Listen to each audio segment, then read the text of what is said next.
omubiri newe gubanga guli go gasigala gali waggulu. Olunaku lwakedde ssaawa 10 ez'okumakya kisooka gye twabadde Masaka mu kuwerekera taata wa mwannyinaffe yatuvudde ku maaso at 52 years. Muzeeyi yatuvudde ku maaso at 52 years. Ekyabadde kikwasa ennaku nti ekimu ku byamujje mu bulamu bw'ensi eno bujjanjabi. Bujjanjabi nti obujjanjabi bwamulemesezza. Yali Arua n'afuna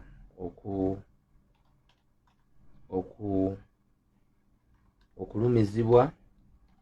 Wamala okufuna okulumizibwa okwo n'aba nti mu kiseera eyo gye yali mu Arua nga tasobola kwaccessingiramu bujjanjabi mu budde olwa gavumenti eno gye tugamba abantu buli lunaku nti bo omulimu gwabwe mwami Sendagire Fred yatufuddeko nabadde naza taata w'omu ku balwanyi baffe era njagala okusaasira famire ya mugenzi Sendagire Fred ne ba nnyinaffe omuli Sarake ng'awangalira mu z'Abawarabu mulwanyi w'amaanyi.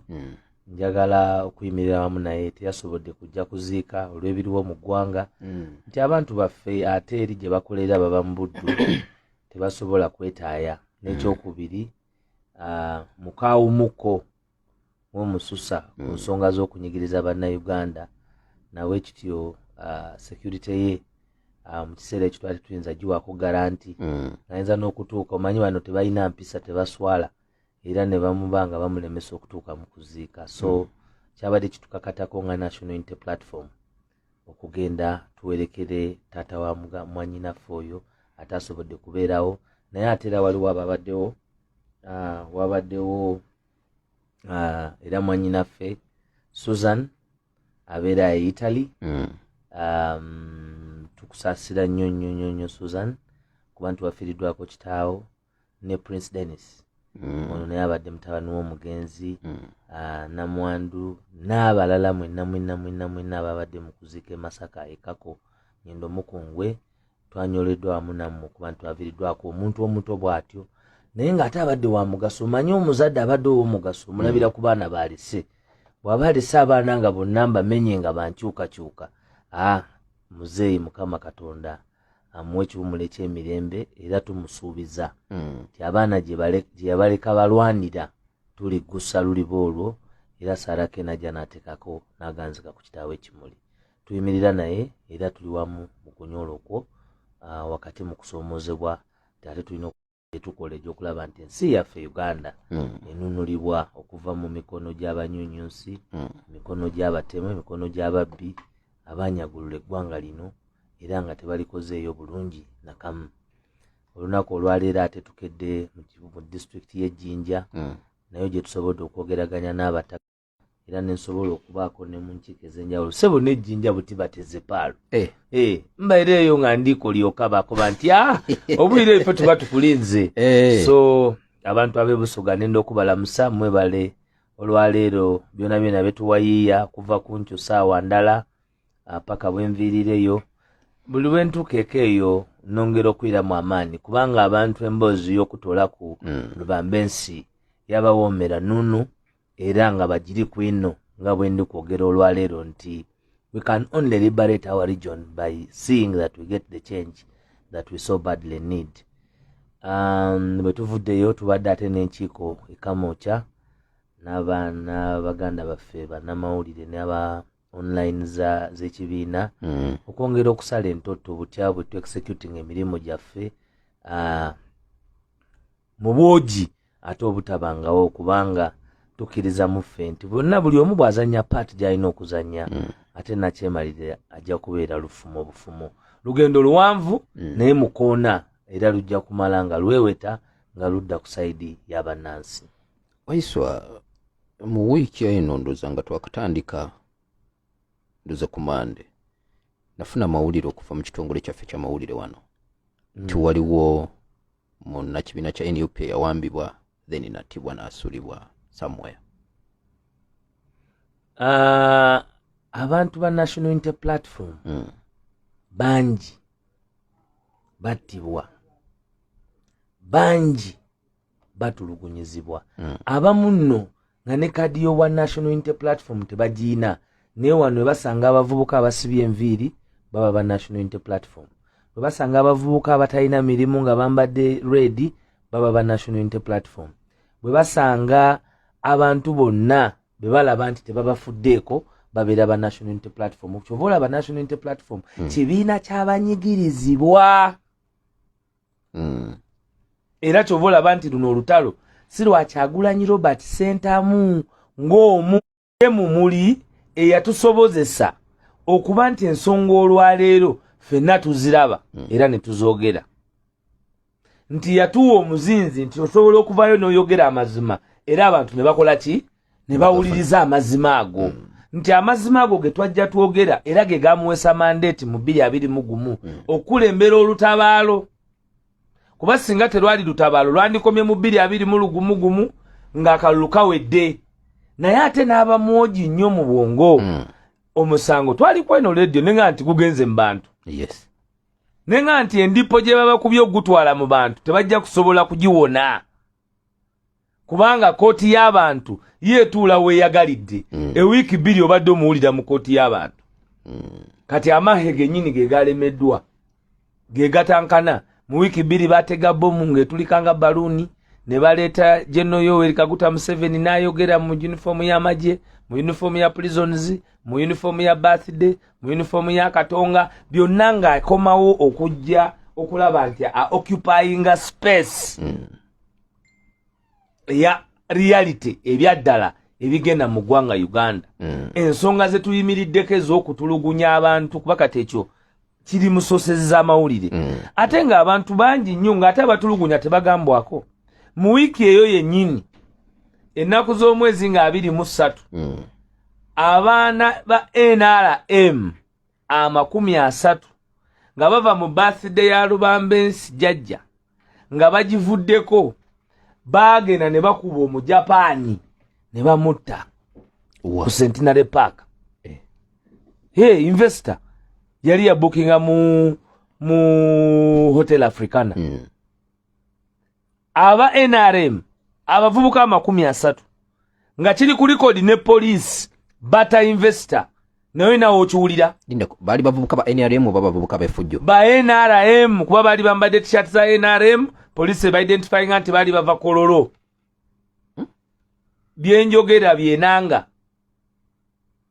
yewe yakomye kubyogerako bwogezi ne bakuba investor ne bamutta. Ne bakuba investor ne bakola ki? Ne bamutta. Kino tekiriiko NRM, tekiriiko NUP, kino kiri Atabaala. He was an investor. Ne bashuminga nti sente abanazo era ne bamutuusako obulabe. He died in hospital. Naye olinawo okiwulira nti abe NRM batemudde omuntu. Aba NUP be bayita ba goons. Aba NUP be basiga ekifaananyi ekyokuba nti be bantu abatategeera.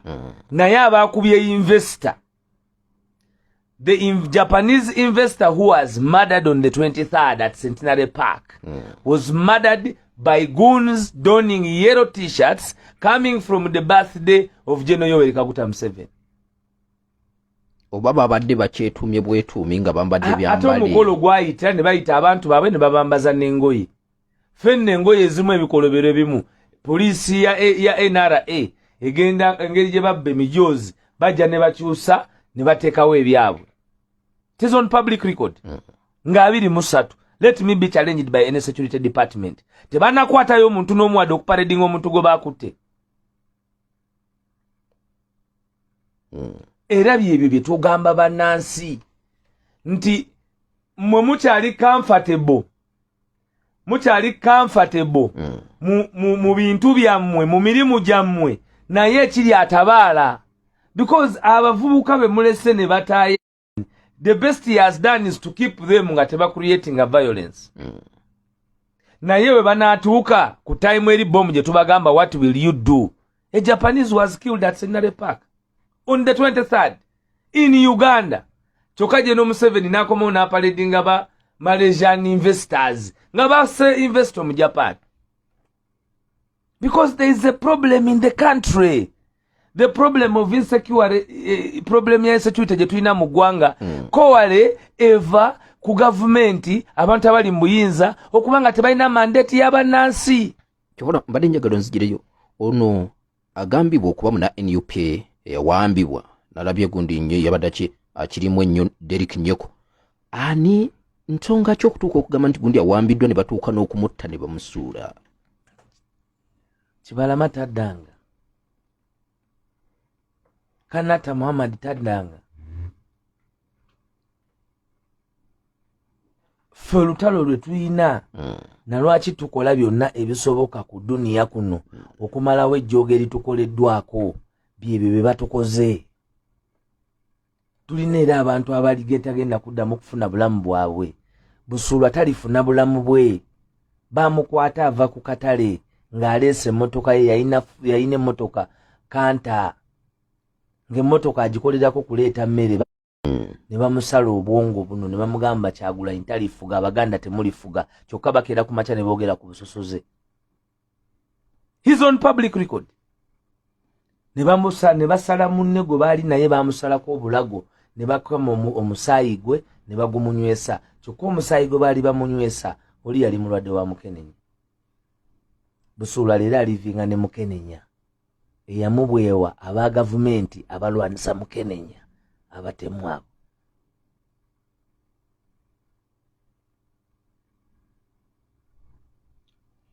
Obutemu wano kati bufuuse state. Zebra Mando abantu 54 be bakuba paka leero tebaba compensatinganga ng'ate bakkiriza nti 48 was true bullets of the 54 already ne bayita basobola kuwa accountability yaabwe. Excuse me. They take recognition of 48. Kakati ensonga esinga okubeera enkulu nti eggwanga lyaffe abaana be batemule Masaka ne bakyajinga Honorable Sewanyana ne munne. Have we ever sought accountability for those people? Abaana be batemule Masaka ne basootinga accountability nti ababaka be baali babatemudde. Have we ever thought anywhere ku bantu abo abattibwa? Kubaka tutijje ku level ya NUP tukiteeke ku level y'eggwanga. Abakyala abattibwa Entebbe,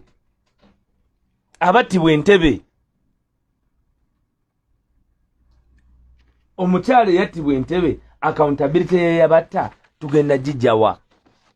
Wano waaliwo Susan Magara. Susan Magara bamuwamba Special Forces SFC, Special Forces Command, ng'ekulemberwa General Yoweri Kaguta Museveni nga be bakulembedde investigation paka olwayo tebatugamba nga yata Susan Magara. Batulima nti omuvubuka Pate yali ali Malala ge South Africa yali yamutta, kumbe yali se yamutta. Ebyo gwe kubimanya byetaaga abakulembeze abali visionary kubanga kati ebyo bya bulamu bya ubuntu biyinza okuggwawo. Kastojjawo gavumenti eno kubanga yo yajja n'ebyo era ogenda kwayo kubadde kompaluzali nti ebadde inagenda bwetyo ngera waliwo okusikatira kubanga they are the national resistance movement. Omulimu gwabwe kuguguba.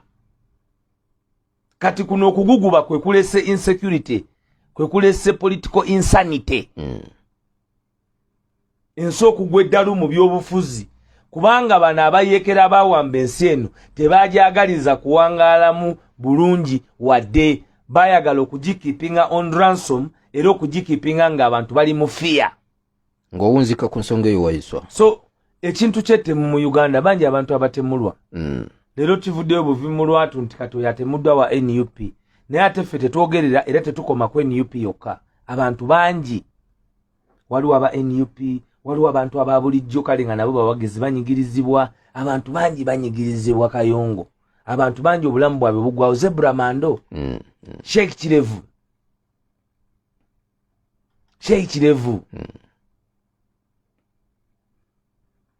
njogere anindekani Sheikh Muzata Cyprian Lwanga kama katonda bonna bawumuze mirembe pattern eri clear nti waliwo ettemu erikolebwa ku bannansi era oli nakugamba tikyagulanyi musosoze nnyo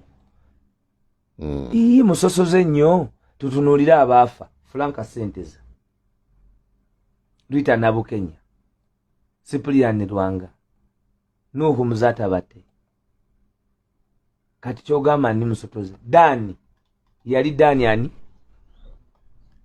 Dani twamuziika Luwero twamuziika wa Dani Dani yatibwa butibwa Dani yakuba masasi nasana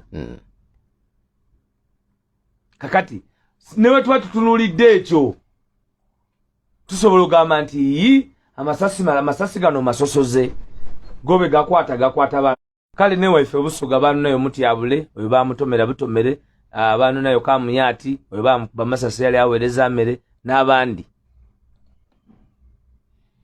okay so challenge eri mu ggwanga lyaffe nti obukulembeze the center can no longer hold nti kyetwalina ffe batugambanga nti General Kaguta Museveni sasi bwe livuga eri ewaffe idudi kati tunajja na Kampala nti yali wulirira kitula bani abebyafaayo be babagamba abo banalisti be mukyaza balwa omusana ti Museveni ebyemundu tesasi ne bwe livuga nga ali India eri Uganda aliwulira nti eryo kati alikubye mu gyasi gundi abantu babata in broad daylight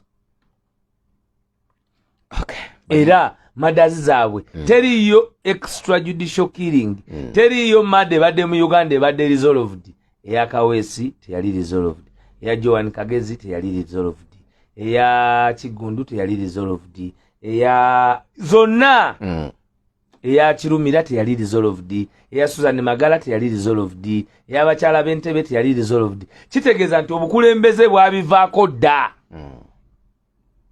buli muntu kinamna yake okay bagiyita Pal FM 107.9 ekula eri omutwalo jjo ndine Alex Waiswa Mufumbiro tuli mu program namwatulira njagala tuyingireko ku nsonga zake yazeyo mu yafesi naye kakati lwaki tebampako program ya namwatulira lwaki tebagiwa nkoko nagamba nti eno atereka obujulizi obwabyo byetunyumya ku eno program yalituula n'anyumirwa nga byonna byetwogedde abirabyeko minzaani kwe tubyogerera yenzito naye abawuliriza ndowooza ate mwe tubawewula kubanga ffe tuzitowerera ne tubagamba byetwogera muli birabako nabagamba ki ku mukyalo oyo yafuka omuchina mafia naga nti oyo mafia nenkugamba nti management ya parliament tajimanyi enkola ye ey'emirimu ya Kinawaira omusoga akyeta Kinawaira yagadibe nga lye yalowooza nti byakukeera ku macha n'ofuna emotion n'ozimba n'okola decision that is not how leaders behave. Speaker agoberera rules of procedure atya koti yagambye nti temanyi oyo yalondebwa atya koti yabuuziza ebibuuzo ku balamuzi abataano omu yekka Catherine bamugemereire yakoze judgment bulala ate ffe tetugenda muvunaana nti alina byabadde ayagala okuyisaawo kubanga Catherine bamugemereire wadde yakoze eyo ruling tumanyi lwaki mutabani wa alina omuntu gwe yatta yali tulina bujulizi betubirike akayongo program yagala giri walinnya ddala bagiyita namwatulira ate kati nkoze nti njatudde nze ayatula gwa ayatula sewo yatula gutomanyi nti waliwo omuwala gwe bayita Mirembe yali muwala wa Faza e Masaka yali chairman wa Democratic Party chairman LC5 nti omuvubuka yamukwata n'agenda n'amutemula nga alina Oluganda Catherine bamugemereire era ne bamutolosa ne bamufulumya mu Uganda. Ani gwe batolosa omuvubuka? Bamukwatidde Kenya kuba bamusalira mu kooti. Kakati oyo ye engeri gy'abadde n'ebyo ebizibu abadde asobola okulaba ebintu nga bw'ayagala. Naye abalamuzi abana baagaye nti tebalabangayo speaker mu byafaayo bya demokrasiya mujega muyeba mufu ng'ono kwebyo bye yakola ku zaake. ate yayiga omuze gw'okukukusa empapula naga nti bakukusa empapula ne luno bakukusa lukukuse kubanga bo balowooza nti eno ensi bagiwamba kyeboogera nekituufu. You cannot be emotional when you are a speaker of parliament. You cannot be emotional when you are the custodian of the breath of the constitution of Uganda. Muchala Anita Mongo, it is not acceptable at all. Kakati go wabikola ng'omuntu Anita Mongo wabikola ng'omuntu kasunguyira owerekereddwa ababaka ba parliament bonna boogedde oluzungu nalaba ababaka boogedde oluzungu awo waliwo ne yansibye emyaka 7 yakusibya emyezi 7 si myaka si naku 7 7 days kyeka akasera kali kazibu olaba tokyeka kasana bulungi naku 7 naku 7 wazibalamu emyaka 7 bantwala nga siri musaati enzigi bamenye nga siri musaati naye yalimu mwogero oluzungu ne lwogerwa kuzake netugamba wano bannange kuno ate okumenya amateeka wadde ensimu agifuula jango naye bino nga birabibwa mu lwatu ebizira muwaireka wowo twali wano nenkugamba Waiswa replacement ya Zake eriwa nenga nti ate alagawa nogamba Zake gwe tulina kubanga ate olisi yalagira kubanga omulimu gwa Zake mu commission kubeera prefect okulemesa okunyaga kubanga Zake bayite bayinza mukkiriza ate yandizimbye ata dometo gye yazimba eri ewaabwe kubanga obwo obubbi bwonna abadde abubba nga tulinayo commission gwe twasindikayo nga ffe kubanga ku commission eyo kubaako oyo akiikirira ekibiina ekisinga okuba n'enkizo mu parliament mbabaka ba parliament okukira kwabo ababa bali mu buyinza naye nga Zake bagabananga bakoyo gabanira mu kisenge kuba Zake wali sibye ebigambo benakozesa nti benagabanira mu idiro batyame badayaye erediro wali yawe bali gabaniramu ti oli yazimba ekintu kye yazimba eri ewa eri egundi mu nkola y'okudibuudde ssente n'okulaga obutamanya dometro gye bazimba eyo dometro tewagiraba dometro ku ssente z'omusolo kubanga omulimu gw'abazaake gwali gwakulemesanga bana ya ssente ezo yakanawala naye sebo nedda speaker bagamba speaker ssente ze yazirina ebyo bintu byali yabikola dda waawe yali yabikolera ebyo bakulimba naawe biva ku ebyo yali yabikola Kayongo oli munamawulire ate ng'ennyumba ogiraba mpya tennaggwa kyokka bannange ate tudde ku ebyo n'omuddo bakyasimba bali mu kubba kati ssente speaker Kadaga nga yali tabikolanga ebyo ate negino yagambye mulindeko okujaganya ate ne banagenda ne bajulira ekisooka Attorney General okujjako nga yerabidde. It is on the parliamentary answered that the Attorney General shall not represent Parliament in matters involving Parliament. It is on an agreed position by the 9th Parliament. Bachitekamu. 10th, this is the 11th Parliament. 11th Parliament. This is the 10th. By the 9th Parliament. It is very clear on record. Okusinzira ku musango gwa Barebozi ogwali ogwabansereko. Ogwabase kikubo. It is on public record. Kakati babikyusiza ddi. Kati kye yakoze. Ate era oyo Attorney General gwoyogerako oba toyogera ku the office ng'oyogera on the person of Kiryowa. Oyo is a product of nepotism. Nekiriya kikoze nga Attorney General. He is a product of nepotism. Ate abalamuzi abasaze babadde bagwa ddalu. 4 judges, 4 constitutional judges okugoing against you nga gwoyina status quo kitegeeza eri kati manyi bayinza ogende wowinyi ddolo ate yo winyi ddolo ebasobola ogendayo ne bakola bye baagadde. But it was irregular, it was illegal era njaze ekibasuubirwamu. Kati omusajja adadi mu office abamulagidde ayingire ate waddembo manyi yali akulira audit kati waddembo okuba auditinga omwaka oguwedde bagenda okumwongera ab'embundu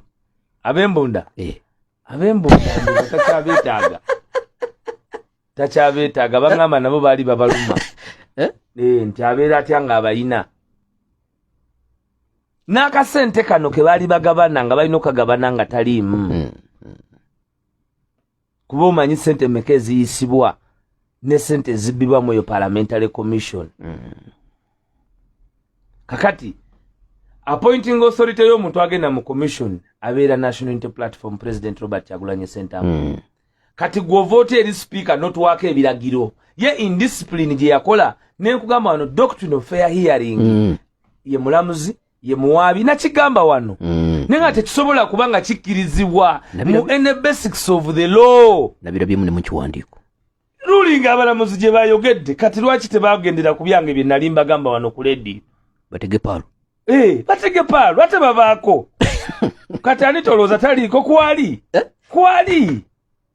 ate balikola kyekindi baga bayineera omusente buti batya balikwenywera wisiki era kuwuliriza paalo kwali nembuga nti ekyo kyemukoze kikyamu mu mateeka tekirina we kiri nendajana nembagamba kyemukola kigenda kubeera ne reparations kumwe remedy eya kooti tegenda kukoma kugamba nti mwakola kikyamu zaake mugenda kumusasula even beyond era nalabye kooti egamba bamuwe akantu bamwongeremu ani afiiriddwa Uganda yefiiriddwa lwaki efiiriddwa twakwata abantu abatasaanidde ne tubatuuza ku mmeeza ani awo alina okuliyirira zaake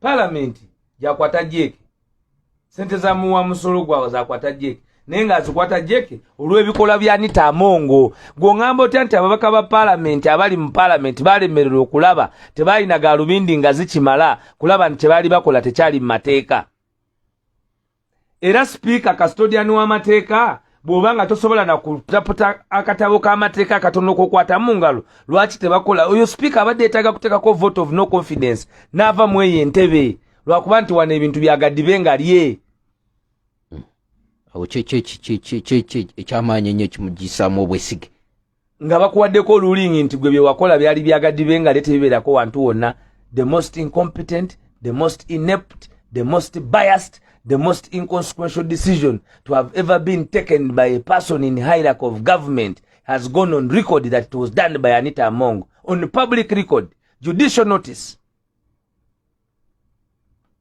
oyetaga kuva mu iyo office kuba kye yakola kyali kyefaananiza n'omulalu kyayinza okukola nga talina kyamanyi eyeyambudde that is what she did toli wano nongamba nti kooti zaafa anti kati era ne leero nkinyonyodde nga ndi mbasoga nga bankoba nti aye muna kooti nga daafa ate lwaki eno oligyogerako tugyogerako kubanga ekoze ekigisuubirwamu ate ffe tetuli bantu bakuusa kasita kibanga kituufu kyokoze tujja ne tugamba nti kyokoze kituufu kubanga kooti byesazeewo gwe towulidde nti bye twayogera mubaddemu kye tutayogera kakati awo tulina kugisiima nti yeebale kutambulira ku mazima era bwetyo bwesaanidde okuweereza bannayuganda kubanga in the doctrine of separation of power mu kawaayiro kakawa doctrine of separation of powers akawaayiro enkizo eri mu okutengerera kwe organizi za gavumenti esatu legislature executive ne judiciary nkulu nnyo mu demokrasiya ne mu nkola ya demokrasiya obwetengerevu bwa emisingi w'amasiga gana asatu kuba gano ge gakola checks and balances of each other nti judiciary erina okucekinga ebikolwa bya parliament nga bikyamu parliament erina okuallocatinga policies ezigenda okumanagingibwa judiciary erina okuballocatinga sente n'okubeditinga mu nkola yaayo through the public accounts committee through the and other organizations eziba mu parliament ne kosase statutory bodies kakati bw'ovaawo accountability eyo parliament olaba bwechekinga abalamuzi mu nkola of policy abalamuzi ne bagamba nti bo bakola president bakola amateeka mu kukayanya ebikoleddwa ate balungamya ebikoleddwa mu mateeka professionally then executive neddukanya ebyembeera y'abantu ebya government kuba yebekulembera president kakati ffe wano babita twininga byonna byafa okay so kooti bwevaayo nekola ekyo kyetusuubirwamu bravo Bravo judiciary. Omuntu ayinza okubuuza Bravo judiciary. Waiswa. Omuntu ayinza okubuuza nagamba nti kooti bw'esala ekiri in favor kwekyo ekyamwe kye mwagala lwe beesaza amazima. Tebeera in favor. Kooti buli bwesala amazima g'olwatu. Tekiri coincidental nti bye yasaze bye twayogera. Ontegedde bulungi. Kubanga eriyo ebintu ebiri basic. Kibanga ogamba nti omuntu akula ayina okuula amannyo agasooka. It is basic. Bw'olwawo lwe tukunyumyako tigalwawo. Era agaba n'amanya ge gabatuuma si ge gengereka. Nti galwawo ago gaagaana. Oba ontegera bulungi. So decision ya kooti ebadde commensurate n'amazima. Era tugyebaza kubanga ku luno ekoze ekigisuubirwamu. Ekyokubiri nabo bakimanyi nti buli we bakola ekikyamu mu mateeka omulimu gwabwe gwe baasomerera omulungi ennyo guba gufa. Kuba Ejeno Museveni tayagala nkoba looya. Mu kirasi yalimu olunaku olu n'abwaka.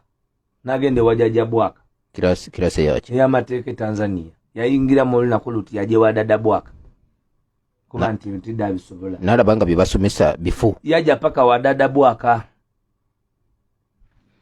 Kanzije katono Waiswa.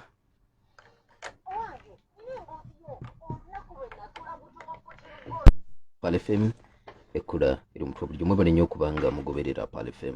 Nze Kayongo Hakim Dine Alex Waiswa Mufumbiro amyuka omwogezi w'ekibiina kya NUP tutunulira ensonga ez'enjawulo. So kukkiriza nkujjukiza bannaffe aba Mandela Group of Companies bano ngebe bannannyini ba State Tires ne amafuta ga City Oil bagenda maaso n'okubanga bategeeza nti mugule emipiira ebiri gyokka egya ring long size yonna okole wheel arrangement ojja kuba weetabye mu nteekateeka ez'okuwangulira emmotoka ekozesa amasanyalaze. Prestige Margarine siyaji wa mulembe agenda ku dduuka erikuli okumpi pa supermarket olabe ng'ofuna ka Prestige. So nga ate bannaffe ba 3 Ways Property Consultants Limited bakutegeeza nti weefunire puloti enteeketeeka obulungi mu bitundu by'eggwanga eby'enjawulo ate nga bazisaze ebbeeyi. Balina abasaveya oba bayita abapunta b'ettaka ng'ate basobola n'okugobera ku biwandiiko by'ettaka lyo. Ojja basanga wali ku Buloba ku 11 ku Lw'Emityana. Bakwere ku simu 0752 722 17 enkaaga musatu. Homeland Media Institute gumwana ayina ekirooto ekyokola ku radio ne ku TV weekwate bannaffe ba Homeland Media Institute bagende maaso n'okubanga bakuteekateeka. Balina courses ez'enjawulo fashion and design, balina tailoring, bakery and cookery, catering and hotel management, computer science, graphics and designing n'ebintu ebirala bingi. Abaana banasooka okujja bajja basalirako ebitundu 2 ku buli 10. Kati gwe ekyokola kiri kimu bakwire ku simu 07 7 2 7 8 oba ya Airtel eri 07 5 2 2 7 8 oba sekyo osobola ogenda wali ku webasangibwa mu tawuni y'e Matuga ku luguudo lw'Ebombo ojogera maaso n'okubanga buli kimu okisanga waawo. Kakati mu abaana bagala okweta mu programu entabiro y'omuvubuka ya Pale FM ebeerawo buli Lwakuna buli Lwamukaaga okuva ku ssaawa 10 paka ssaawa ziba 11 kuba kubaganya birowoozo era ziba nsonga z'abavubuka. Twagituuma entabiro y'omuvubuka kubanga twetaaga abavubuka okuva mu bitundu by'eggwanga eby'enjawulo mujje wano ku mizindaalo gya Pale FM mu kubaganya ebirowoozo ewatali abakuba ku mukono.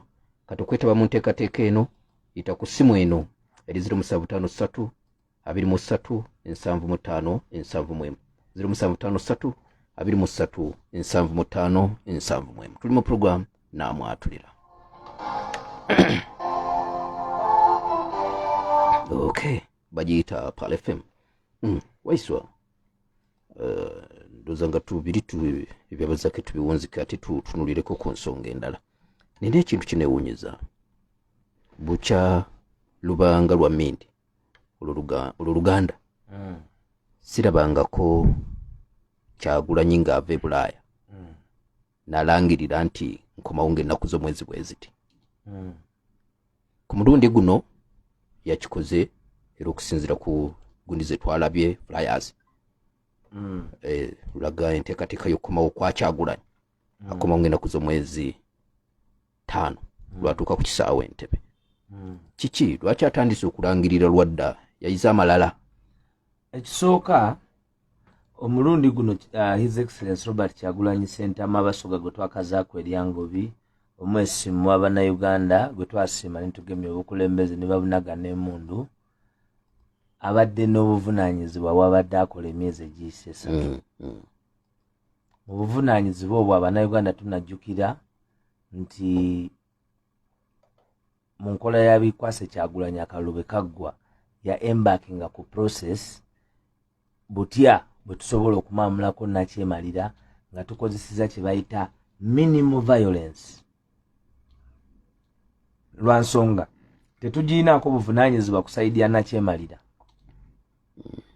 okay kuba ne bwe twali mu kalulu batta abantu buli bwe tuvuddeyo abantu bazze battibwa mu activities zaffe Rita Nabukenya Dan Cheyune abo battibwa mu consultation okay Basweet Pepsi battibwa ng'akomawo kuva mu America kakati byabadde atambuza emyaka gino ebiri n'okuzimba capacity mu Uganda abantu gye balowooza nti twali twasuula ennanga bwe twatandika sisimuka phase 1 okusisimula bannayuganda nitusobola okuyimukira wamu ne twerwanako bannayuganda baasiimye emirimu egyali gikolebwa era egyali gikoleddwa ekiseera ekyo nabwe kityo twalina okuyimirizaamu after first phase kubanga walinayo emikolo egy'obuvunaanyizibwa ng'ate twali tumaze okulanga program butya bw'atambula bwe tumanya bw'atambula kyali kitukakatako okumanya weeks n'ebbiri agenda kuba atambuza ki kubanga ebintu ebisinga tubadde tubikola covertly ng'abantu tebamanyi ne tumanya nti ajja kugenda e Canada ajja kubeera mu America ajja kudda e South Africa ayogere n'olukuŋŋaana lwa pro seeking democratic aba pro democratic seeking aba seeking a change through democracy ate era ne bannayuganda abawangalire South Africa e Canada bannayuganda bamwaniriza nkuyanja mu America bamwaniriza nkuyanja yonna gy'alaze bannansi bamulaze omukwano mu kumwaniriza ennyonta netandika okuluma abebaabwe olwalire South Africa olabye abamukoze eki abamwaniriza awo ngenda kunyumizaawo newabadde firimu gy'otawulirangako Kyagulanyi awo Museveni amukubiddewo bubi nnyo South Africa bubi nnyo ku airport hands down era jeno teyeebase kubanga basuze boogedde ne security ya South Africa okumukontaininga nayo oyinza okontaininga numbers security eyogedde South Africa nti batukubidde ne batugamba nti abo abajja nti balimu enkola y'ekiyeekera nti abo abajja abantu bafujjo batemutemu. Can you imagine a whole security apparatus of a nation lying to another nation? Era baliwe batunanga nti security yawe eya Uganda yakubidde be South Africa eya Uganda biri ku record Kayongo olumbu baagala bafune justification nti bamuganye South Africa kati ne Uganda bakoze eki bamuganye wobi ali kwidanga 5 wobi ali kwidanga emeka gatano a whole government. What you can do sente bundikoze isa dirobye muguza abantu balobye mwisa abantu balobye mulesa abavumi balobye mujire music industry edemye buti munasobola bya South Africa yaye banampirita omuntu awo abantu banamagezi bakola batya bana abantu Kayongo bana abantu fani kibano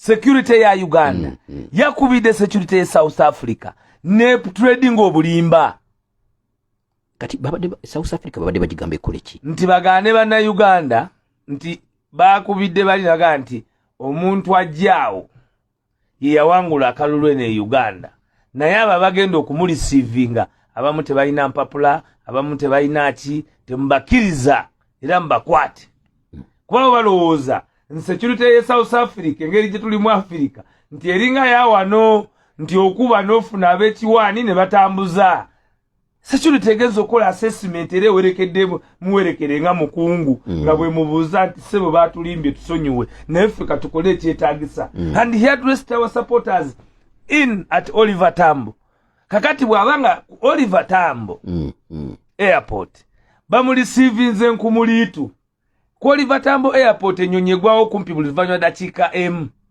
wabaawo egwawo it's a very busy airport neera basobodde okumureceivinga lwaki titukinama nga tujja kumwaganeka eka wano Entebbe nga 5 Bobi Ekyagulanyi Bobi Ekyagulanyi Bobi nga 5 musajja oyo olabika omwagala nnyo ani Bobi ate si byakumwagala nze n'okumwagala naye kasimwagala byaliko Kayonga eggwanga liri mu ddubi kano kati ka kibiriti ke tulina ekyokubiri gwe wali olabyeko nakyemalira ng'akubwa amagolo nga bwakubwa kati wazanyako ku mupiira wazanyako kano kasumbusa ke twayitanga sumbusa akokuba abasatu kati oteka okuba okimanyi omanyi okuzaalisa omusambi okumuyita mu magulu mbikola jona South Africa Museveni bamuzaalisiza ate agiira ogayitanga gubisembi okugayita ebisambi nga guli ate omanyi osobola okugatta ebisambi ate gwe guyita eri wansi si mu bisambi agiira ogayita ebisambi nga guli mugoolo project amekwama 5 ekireetera program nti bannayuganda ne basiima ne batandika okugamba nti bo bennyini bagenda ku receiving omuntu waabwe ffe ku kitebe kya National Unity Platform batwazika bukulembezi okutuukiriza ebiruubirirwa by'abantu we are accountable to the people kubanga ffe tugamba nti people power is our power bwe bamureceiving Canada ne bamureceiving Sudi bamureceiving yonna mu America Freedom Concert yabadde ekubyeko nga wasigadde bannayuganda kumureceiving ate okureceiving omuntu Entebbe tewetaaga lukusala police bulijera ngamba bamureceiving abani bannayuganda anti bino byanjawulo basazeewo bamureceiving mu ngeri y'okumusiima banamusiimira ku kisaawe anti balage nti bali naye byabadde akola bw'oleeta ekikopo gwe kankubuulire tonagenda kuhijja naye nkusabira alhamdulillah inshallah gwe woolituukira tugikoleko ogende kuba oli musajja waffe pulogulamu eno NAMWATULIRA eyinza okulemerera okutwala otubulira ebiriyo tesobola tetuyinza ekyo kiŋŋamba nga tulikimalira wano tunoonya tugamba tumeke sure nti Kayongo tumusindika dda atubulire olunaku lw'oligenda mu hijja inshallah eri yali yakaŋŋana nti omanyi inshallah oyo tazimba muzikiti buli musiraamu omugaaga inshallah anyenye omutwe nagamba nga yagadde inshallah akajja kwagala nze mmanyi Allah simusabangako n'agaana wallahi okuwerekera oyinza tukomako bukomi okuwerekera ng'ogenda kuhijja awo oyinza okutukomako naye mukomawo alina amafuta oyinza omugaana kuba wabaawo abazze okufuna emikisa gya haji nga yakava kuki kakati n'abantu abalala His Excellency Robert Kyagulanyi twagala kukutegeera omusajja ono small body big brain abikola atya tumulabeko nga tannalabibwa muntu mulala yenna kwe kumwaniriza mu kitiibwa ekyokubiri kasita ku airport Entebbe wali kweri mani kugundi ennyonyi ekulaga nti n'ennyonyi etuuka bweti ejja kubeva mu nsi bweti gwe kasita omanyi omuntu okunyonyi kwali teweetaaga lukusa n'olu kyokola ku Entebbe airport ogenda nakisi togenda nakolerayo fujjo ogendayo nga munnansi okkirizibwa tebiriko kadi ate kadi yaki nti ononayo omuntu ate weetaaga kadi omuntu abeera akola ki akkirizibwa so njagala kusinziira ku Paala FM olwaleero ngambe bannayuganda nti His Excellency Robert Kyagulanyi ajja kutuuka wano ennaku z'omwezi nga 5 ku ssaawa 4 ez'okumakya ssaawa 4 ez'okumakya ajja kuba tuuse ennyonyi etuuka wano ssaawa 4 tusuubira abo bonna abalina obusobozi abamwagala ennyo abakkiririza mu nkyukakyuka mu nkola y'okusimba emirimu gye ffe tubeere bakkakkamu abanaabeera ku nguudo mube ku nguudo sayidi ne sayidi tumuwuubireko nga tumukola titumusiimye abanaasobola okugenda okumunona mugende mu munone kino tekiriko kusooka kutegeeza poliisi. Ate nkugambye ku airport wahijja agamba nti bananona 7 owagenze ku hijja ng'akomawo ng'ajja ati kyogamba bamusalira abantu bakomawo nabo. Bantu bajasagamba okujjako ng'okusagamba kyonna kirimu obuzibu. Bwe tusisinkana mu by'okubajjako nti tulina obuzibu, kati tusisinkana mu ssanyu kwaniriza muntu waffe. Ate bantu bangi babaaniriza okuva Entebbe. Kenzo bamwaniriza Museveni. Omanya abaaniriza Museveni? Inspector General wa Police amwaniriza, Inspector General wa Makomera amwaniriza, Komanda wa Amajje amwaniriza, Baminister be bamwaniriza. Kati naffe buli omu babebe bakola ki? Be bamwaniriza. N'owaffe tukirize Bannayuganda abatono be tulina nabo bamwaniriza. Ate tetusabye bangi, tukobye bw'akakaire kalala konka, kama akakaire konna kakanga. Kanzije katono Waiswa.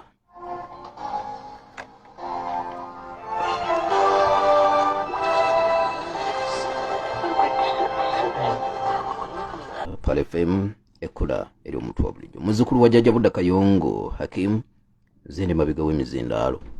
Batunire Alex Waiswa Mufumbiro program bagiyita NAMWATULIRA.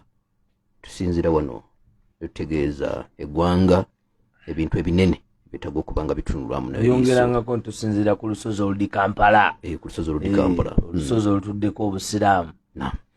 Waiswa tuobudde ndaba nabo bulabika butuubidde. Alanti lutuddeko obusiraamu gye tuweerereza naye ng'ate tugoberera b'ekibuli. Naye ensonga nkulu. Sebo tugatta obusiraamu bwonna saidi ne saidi. Nze ndi wannakibingo mayisa nnyo okutawanya abantu. Ndi wannakibingo. Sebo omulangira gusinga.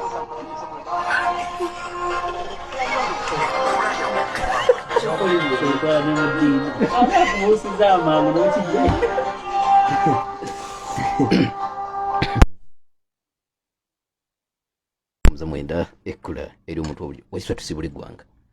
Eggwanga njagala okulisiibula nga ndikakasa nti ennaku z'omwezi nga 5 ku ssaawa 4 omwagala w'abangi era Pulezidenti wa Uganda omulonde His Excellency Robert Ngobi Ssentamu akomawo kw'aboobwe. Abo bonna abasabye okumwaniriza twakkiriza twamubawadde era mumwanirize mu bungi, tewaliwo musango gwonna gwe mukoze. Tosobola kuŋŋamba nti ku kisaawe ky'e Canada Bannayuganda bamwaniriza, nti ku kisaawe ky'e South Africa Oliver Tambo Bannayuganda bamwaniriza, nti ate okwabo be kwazaalibwa bamuganye gwamugaana oba n'ensonga era oba n'ekizibu era ensiko erinde era bo bamusobola okumugaana. Ffe kye tubabuulira omuntu waffe mulamu bulungi, Pulezidenti waffe baamukebera ng'akyalinayo emyaka gye emirala miyitirivu kumpi 6 kakati temulina kye mutulimba, talinaamu wadde kakiyego. Ffe tumulinze, ffe tetugenda kumenya mateeka. Baatugambye nti mwalesera amateeka ku airport, tetugenda kugamenya. Mwatwawulidde nti kati abantu babakeberera ku proteya. Ffe tetwagala na kutuuka ku proteya. Ffe omukulembeze mu mutuwe mumukiriyalinge mu security yammwe afulumire mu mmotoka ye gye tumanyi. Ffe wonna wanaatusangira tujja kuba tumwetegekedde kubanga ffe oli ke katika fa k'ekibiriiti. Nina ekintu kye nabadde njagala okwogerako nga kyakusiima. Njagala kusiima First Lady waffe Her Excellency Bobi Kyagulanyi Itungo. Omwana we Ntungamu. Ali atya Bobi? Ali bulungi. Ate kati ali bulala. Omanyi yali e Canada eyo n'akuba ku mutwe. Abantu ne batamanya, ne mpulira abavaayo abagala okuwabula Her Excellency mu speech. Bobi webwere ennyanja. Bwere ennyanja. Gye yasomera on A-level. The best school in Western Uganda. Female best school. Teyabuukabuuka bibiina nti yabuuka P1 P2A. Yabisoma lumu paka ku university. She's a social worker. Emirimu gy'akola gya kikula ky'abantu okuyamba abantu in growth mu bintu ebyenjawulo. Ekyokubiri ate yasoma na Luzungu. Mu Luzungu tulinamu a whole topic gye bayita speech. Ebya speech abiddi bukalamu kubanga she's asked at that. She has faced all world media houses, BBC, CNN, Al Jazeera, Sky News, zonna name it. Kakati every time she comes out to speak, she's calculated, she's motivated, she's inspired but also aspiring to a particular generation. Okay?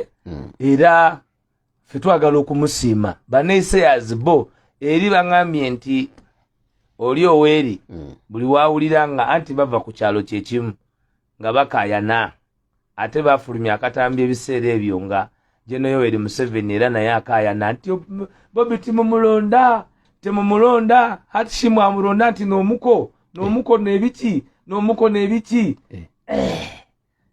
Bobi teyaza musango yeki omukyala gwe yasalawo okufuna era nga mulungi atukoze bulungi ye Bobi ate Bobi atukoze bulungi.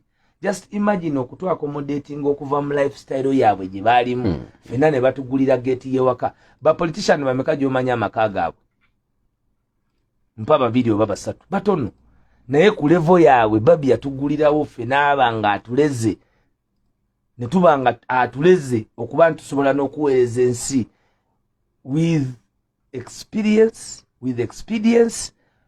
without relation kubanga n'omukulembeze waffe okusobola okubeera formidable kitegeeza omukyala ali formidable si mutiitizi na bya duniya ate amukuumye bulungi so njagadde okumusiima okutulera n'emirimu gy'akola kubanga abaana abatalina mwasirizi si tebabayamba kati naye basobola okuba nga balina projects eziyamba abantu ate n'ebizibu bye tufunye azatuyambako ebusoga eyo ife atukozemu omulimu mulungi maama Bobi weebale emirimu gy'otukolera ife tusiima bongerwa abo ab'emitima emibi tiba bulamu ate njagala otegeere nti ye buli bwayogera engeri y'enjogera yeyekiyivu ate akuba oli owa P3 kati owa P3 ye buli kiseera bwe bamukuba ngendo bateeka tobanyi nti bo basente nga bateekamu sente naye ffe temusobola kutulabisa ffe tulina a formidable team ate twagala okwebaza His Excellency Robert Kyagulanyi Ssentamu buno obubaka mu bumpeere okubanga yatwewa yenna